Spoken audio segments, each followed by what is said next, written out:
You know, when I started contemplating marriage, the Lord asked me, what is the purpose of marriage? And the thoughts of the things that were taught began to run through my mind. You know, we hear things like, marry who you love. It's about happiness. Make sure you are happy. And all of these are very beautiful. But the Lord said to me, he said, does marriage sit on these things? Because you can be happy with somebody that is not going in the direction of your destiny, if you have not found your destiny. Because the things that make men happy are strange. The things that make men happy, they are strange. And God began to give me some secret things that I've never heard preached anywhere. You know, he told me the first purpose of marriage is to give you the privilege to be conformed to the image of God. He said that is why you will not find who you want to marry on the street.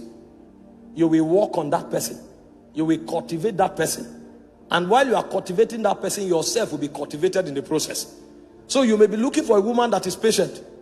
Meanwhile, her impatience is what will help you to learn temperance and endurance. So when God points at your wife may not have patience. So if you are looking for marriage to be happy, and you think happiness is about patience, you will miss your wife. Because the idea is that you'll be conformed to the image of Christ. Meanwhile, the endurance that you don't have is a patience that will teach you that endurance. So God will deliberately allow you to marry her, and it may take you 6 years to cultivate endurance. And you will learn it by teaching her. That's a school of the spirit. So he said a higher purpose of marriage is for you to be conformed to the image of God. So that happiness will be captured in fulfillment, not in excitement. It is when you have cultivated her and the glory in her spirit begins to emanate. That's when you'll be fulfilled. It's in that fulfillment that you'll be happy. And I never saw it anywhere. So I began to, you know, I used to love tall and fair damsels. And my goal of happiness was to find a woman without blemish. When I went to pray, I gazed into the spirit and I contemplated a tall and elegant damsel, flawless in expression. He said, what I'm looking for is for you to be conformed to the image of God. So it changed my paradigm. So when the purpose of a thing is not known, the abuse is inevitable. He told me the second purpose of marriage is to preserve divine heritage.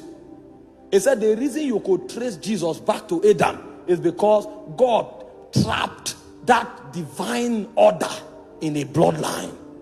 So when men hide things, they hide them in a bank. But when God hides things, he hides it in men. So the choices of marriage is to help transfer eternal ordinations from one generation to another. So it is God's way of hiding dimensions of the spirit. So God will prefer you marry someone with a godly heritage than to marry a diva. Because God is trapping an ordination. And only in such vessels can eternal ordination be captured. I said, wow. I was not ready to marry. If I married 5 years ago, my wife would have been a goddess. But my ministry would have ended by now. He said the third purpose of marriage is worship. He said because it is in finding your wife that you will learn how to bend your will. Because worship is not a good song. Worship is the ability to conform to the will of the Father. So it is it's not what I desire, it's what you desire. Not my will, but thine. And he said it's in marriage that you will discover that. I said, wow. So when the purpose of a thing is not known, the abuse is inevitable. He said the fourth purpose of marriage is so that you can learn the mystery of oneness. That's the mystery that holds the Godhead together. The Father, the Son, and the Spirit. The ability to live and become one. And that was why he said, for the woman, love is submission. And he said, for the man, love is sacrifice. So everything the woman has, she relinquishes it. And it looks as if she's vulnerable. And then everything the man has, it commands the man to lavish it on the woman. So at the end of the day, nobody owns nothing. And as they grow on that corridor, a point comes, the woman is lost in the man and the man is lost in the woman. So the mystery of divinity can be manifested in their home. So when you step into their family become heaven on earth, because God dwells there. You know, when you come on the altar, you can coordinate yourself. You can't do that with your wife. Your wife knows you. So when you are trying to act wise, they will say, this man is a hypocrite. I know. And when you look at the face of the woman, you can tell who that man is. When oneness is achieved, alignment is achieved. So that man, his communication frequency with his wife will become heightened. When he looks at that woman, he is saying much more than words can ever articulate. That's a mystery. It's only in the Godhead that you find such mystery. That the Son can be on earth. He knows what the Father is doing in heaven. It's oneness. He said the fifth purpose is priesthood. He said, when the purpose of a thing is not known, abuse is inevitable. So when our gathering tonight is to help us understand why we were called. Why we were called. Why God summoned us. And what He brought us to achieve for Him on the face of the earth. Because God did not call us for the formality of a call. Because if it was about the formality, when you come to church and you are excited, that would have been enough. But there is something God wants to achieve that is deeper than our excitement. Even though our excitement is part of it. Because He gave us emotion. If it was not necessary, He wouldn't have given us the emotion He gave us. But beyond it, there is something God wants to achieve. And that was why last night, we began our journey by understanding who God is. And we said, before time was, God existed. Because God dwelt in Himself. In fact, the name God means self-existent one. So He doesn't need nothing to be God.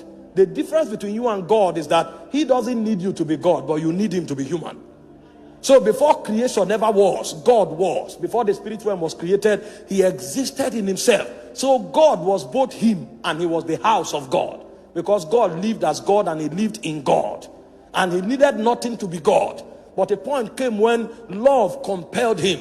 And on the strength of the push and the insistence of love, God decided to begin to extend the civilization that was in His inside. He began to extend it so that He could interact with what is in Him outside of Him.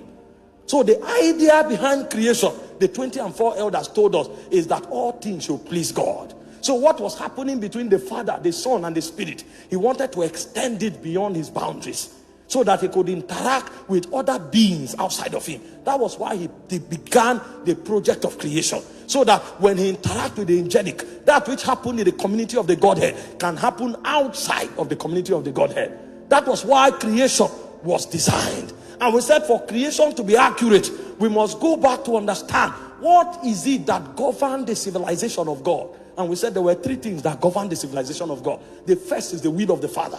The second is the wisdom of the Father. And the third is the purpose of the Father. Everything we